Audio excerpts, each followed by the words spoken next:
Ya estamos de regreso. Como les informamos en el segmento anterior, la semana pasada la Policía de Ecuador ingresó a la Embajada Mexicana en aquel país para aprender al exfuncionario Jorge Glass. Vamos a seguir platicando de este tema, pero desde una perspectiva diferente.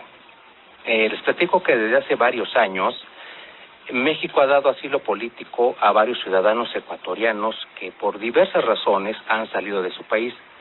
Varios de esos ciudadanos, si no es que todos, han colaborado activamente con el gobierno de nuestro país en diversas funciones que deberían estar reservadas para el gobierno o, en su caso, para funcionarios mexicanos.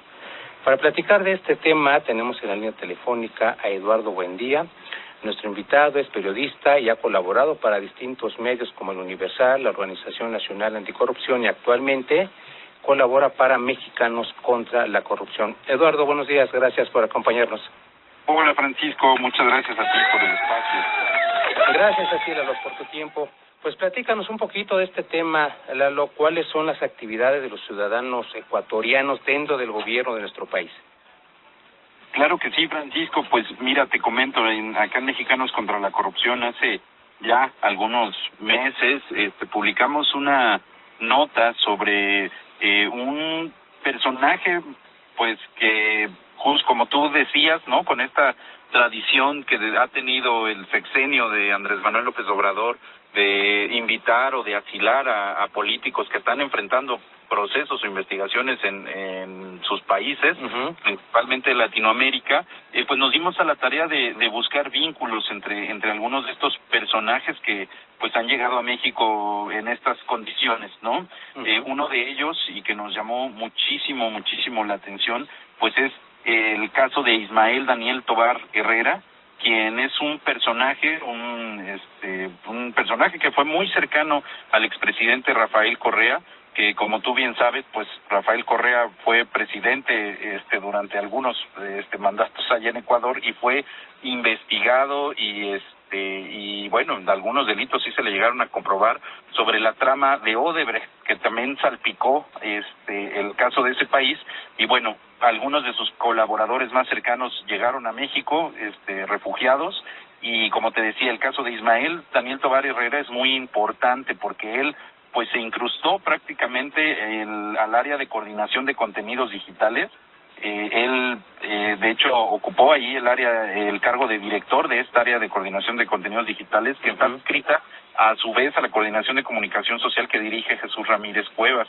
Entonces, pues hablamos que este personaje, pues inclusive entró a manejar las redes sociales, las benditas redes sociales del presidente López Obrador, y pues llama la atención que varios de estos personajes asilados llegan a México y no solamente son refugiados, sino que son insertados en áreas estratégicas del gobierno federal para desempeñar pues funciones que son relevantísimas.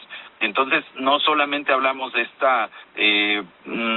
esta buena voluntad que ha tenido el presidente con estos funcionarios, que te digo, varios de ellos han sido investigados por tramas de corrupción en sus países, sino que también se les da trabajo pues en las más altas esferas del gobierno de México.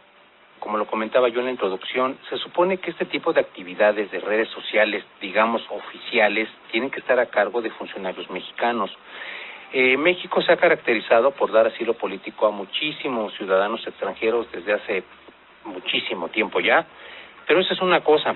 Y otra muy diferente es que algunos ciudadanos pues participen activamente en funciones que son estrictamente oficiales. Eso es algo que la mayoría de los mexicanos desconoce, y sí es importante que tengamos en cuenta este antecedente para entender un poquito más lo que está detrás de este conflicto diplomático entre México y Ecuador, y darle a entender a la audiencia que de alguna manera sí hay antecedentes y que son muchos factores que de alguna manera influyen, en este caso en el conflicto, y que México pues ha dado lugar a que las cosas sigan así. Y es correcto, el expresidente de Correa pues sigue exiliado, si mal no recuerdo, pero finalmente, Lalo, si estos ciudadanos están colaborando con el gobierno mexicano, pues obviamente debe haber autorización del gobierno, conocimiento y autorización de nuestro gobierno.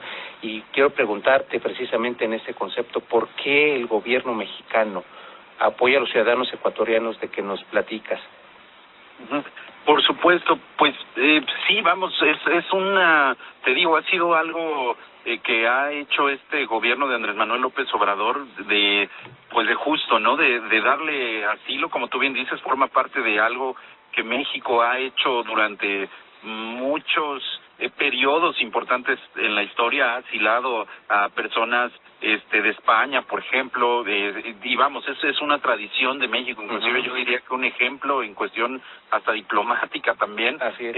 en cómo ha mediado en algunos conflictos inclusive. Ahora, aquí lo que llama la atención, y te digo, es por eso que es tan distinto, es lo que tú dices, ¿no? Que prácticamente los asilan, muchos de ellos, digo, no solo pasó con los correístas, con las personas cercanas a Correa, que de hecho, revisando aquí hay personajes muy cercanos que trabajaron tanto en la Asamblea Nacional de allá de Ecuador, que eran de la corriente correísta, y también exintegrantes de su gabinete. Te comento algunos nombres, pero por ejemplo el caso de Soledad Buendía, de Gabriela Rivadeneira, que ella estuvo al frente de esta Asamblea Nacional, que es como el Congreso ahí en Ecuador, Carlos Viteri Hualinga, que también fue legislador de la corriente correísta y también me parece que ocupó un cargo dentro de su gabinete.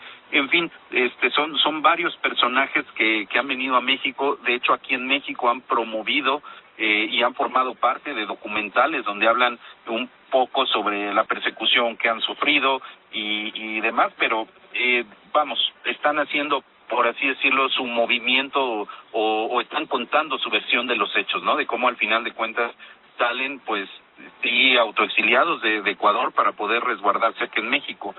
El caso de Jorge Glass, que es yo creo que lo que está ahora en la palestra, ¿no? Por el tema de que se refugió en la Embajada de México y todo este asunto que ocurrió de las fuerzas policiales y de allá de Ecuador entran de manera violenta a la embajada por este personaje Jorge Glass, es muy interesante porque él es un personaje súper cercano a Rafael Correa.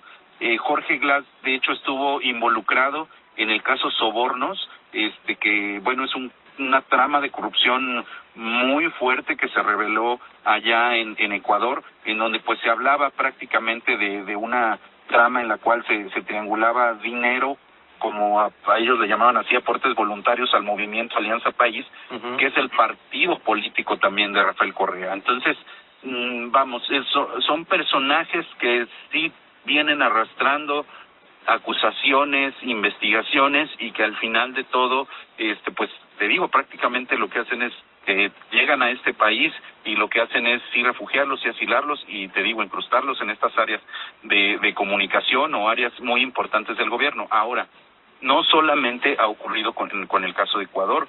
Cuando fue toda esta agitación política en 2019 en Bolivia, donde, pues si recordarás, el proceso electoral fue muy atropellado, en el cual Evo Morales, por ejemplo, prácticamente, bueno, las Fuerzas Armadas le dan la espalda y él renuncia a su gobierno y México hace todo por traerlo acá refugiado.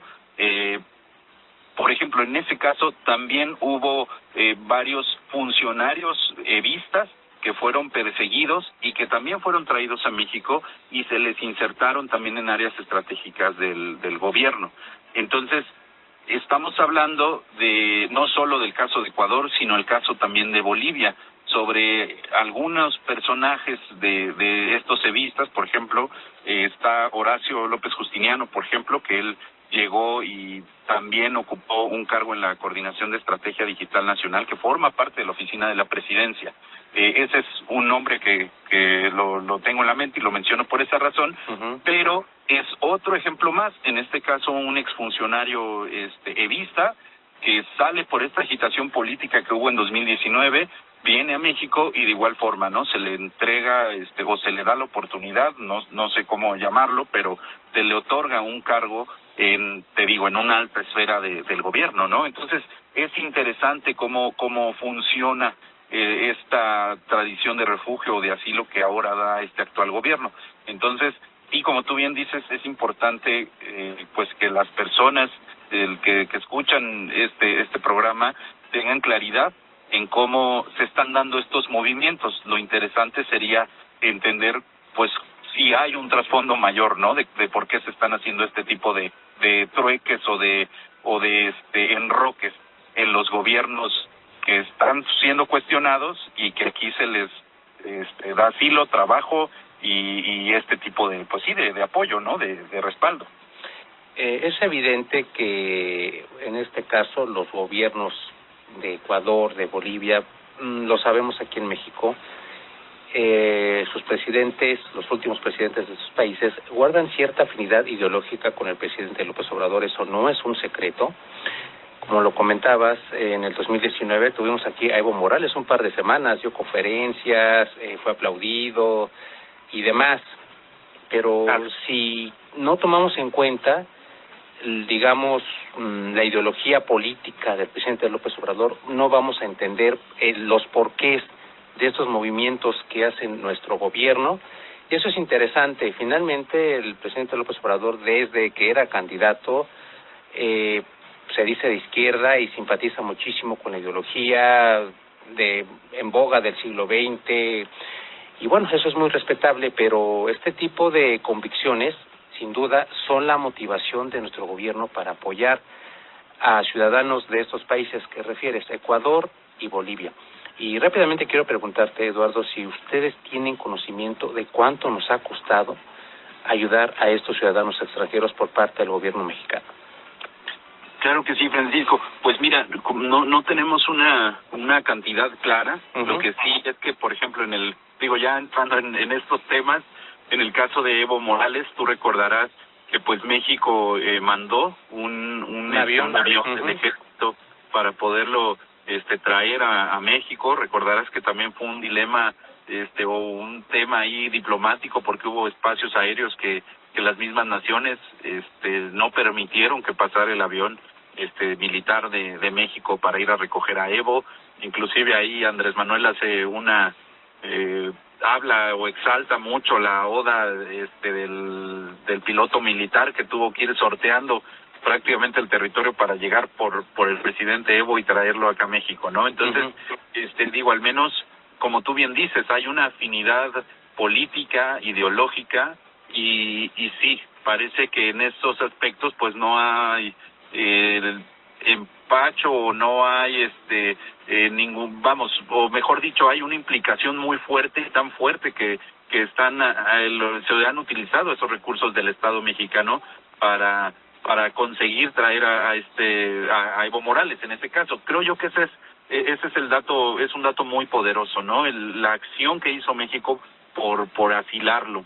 Ahora, bueno, en el caso de Bolivia fue una agitación tremenda en 2019, prácticamente se habló de un golpe de Estado cívico y político.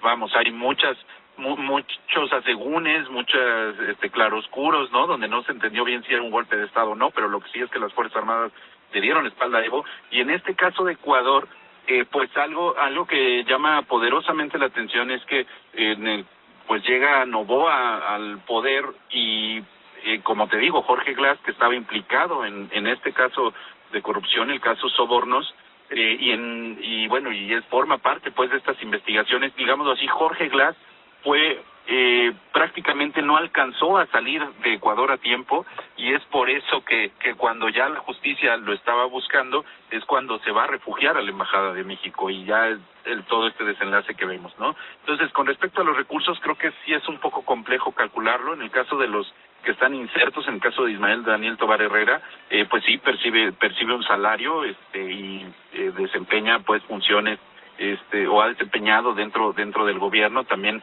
ha trabajado inclusive, ha ido de instituciones a otras, pero también ha trabajado para el mismo partido político de Morena. También trabajó allá en Ecuador, por ejemplo, con el movimiento Alianza País, que es el partido correísta. Entonces, pues es un funcionario que ha ido brincando, por así decirlo, de un lugar a otro, y pues sí, inmerso, ¿no? En este cónclave que es pues la propia presidencia, el manejo de la comunicación, que es todo un tema también en este sexenio. Pues sí, es un punto que debemos de abundar. A mi pensar, como periodistas tenemos que seguir buscando y profundizando para ver cuáles son los motivos por el cual estos funcionarios son asilados e insertados en estos grupos de poder. de funcionarios dentro del gobierno. Exactamente, como lo comentamos anteriormente, tenemos que fijarnos en la ideología del presidente López Obrador. Eso nos va a dar el porqué de este tipo de movimientos y desgraciadamente ayudar a estos ciudadanos no es gratis, al gobierno le cuesta mucho dinero, no tengo idea de cuánto se ha gastado, pero seguramente son varios millones de pesos. Y es una tradición que el presidente López Obrador ha hecho a su modo, es decir, ha apoyado a políticos, a regímenes que él considera afines. Ya olvidémonos si son buenos o malos. Si son afines, si son amigos del presidente, merecen el apoyo de México. También es el caso de Cuba.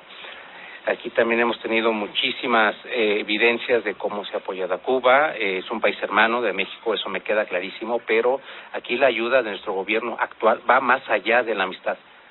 Entonces, ya el hecho de hacerle caso a las ideologías, a los mexicanos nos cuesta mucho dinero y sin duda son aspectos que la mayoría desconocemos, pero que están ahí. No sé qué partido vaya a ganar en estas elecciones, pero si gana el oficial, pues seguramente este tipo de situaciones se van a seguir dando y tenemos que estar preparados para ello. Son cuestiones que en este caso Mexicanos contra la Corrupción ha evidenciado muy bien.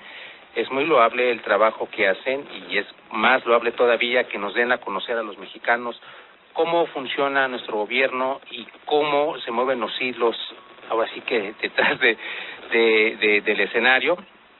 Es saber este tipo de movimientos obviamente es bueno para tener un criterio y meditar el voto en un par de meses. Y bueno, independientemente, Lalo, de las personas que nos has referido, no sé si en Mexicanos contra la Corrupción, sepan ustedes de que otros ciudadanos extranjeros apoyan ahora al revés al gobierno mexicano. Pues mira, yo pienso que en general ya mencionábamos las afinidades políticas.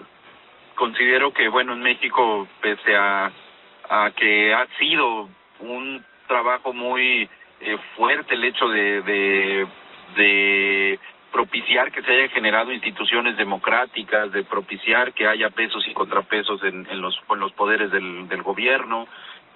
Pienso que bueno, al final de cuentas México no ha sufrido estas agitaciones políticas que a veces en los países latinoamericanos suelen ser más comunes, ¿no? Donde todavía a lo mejor todavía no está tan presente estos pesos y contrapesos, o también vemos a veces el desmantelamiento de instituciones, ¿no? Que sirven para algo y que se empiezan a dinamitar y después ya son, digámoslo así, satélites de los propios gobiernos federales o de los presidentes, ¿no? El caso de Venezuela, platicamos, bueno, el caso de Ecuador, el caso también de Bolivia, ¿no? Donde igual prácticamente Evo también buscó cambiar la Constitución para perpetuarse en el poder otros años. Entonces creo que en México todavía no estamos a esos grados, ¿no? Sabemos que no hay autoexilio por razones de persecuciones políticas y yo creo que no tan claras, al menos. Digo, hay casos que así se autodenominan, ¿no? Perseguidos políticos y salen antes de que pueda haber investigaciones en su contra y demás, o se amparan, pero yo creo que todavía no estamos a ese punto, ¿no?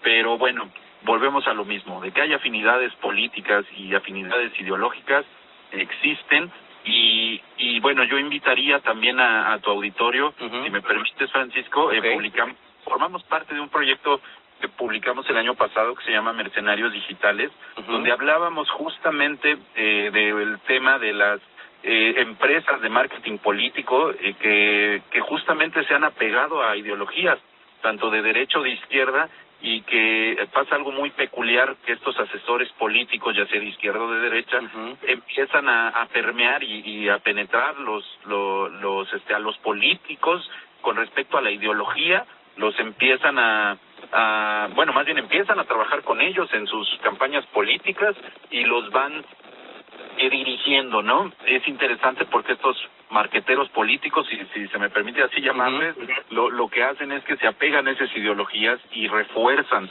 lo que ya hay. Está el caso de Milei, ¿no? Que lo asesoró un personaje que se apellida Cerimedo, Sí.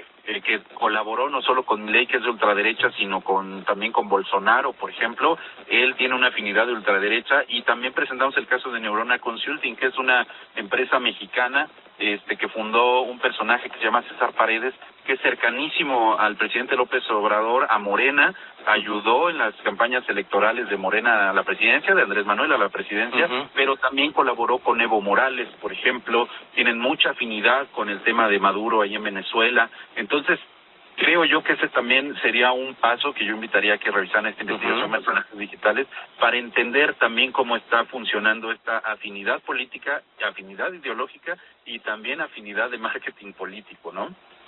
Exactamente, es muy interesante lo que comentas, Lalo. Creo que en este 2024, en pleno siglo XXI, no hemos superado las luchas ideológicas entre izquierda y derecha que heredamos del siglo XX. Pareciera que vivimos una nueva guerra fría. En el siglo XX era muy común este tipo de confrontaciones ideológicas, y creo que no hemos superado esa parte. Como lo refieres, hay empresas que se dedican a hacer marketing político, pero con un fundamento ideológico. Y ahí está el caso de Milei, es clarísimo. El discurso que pronunció en el Foro Económico Mundial, de entender que es un personaje de derecha extrema, como los hay también de extrema izquierda.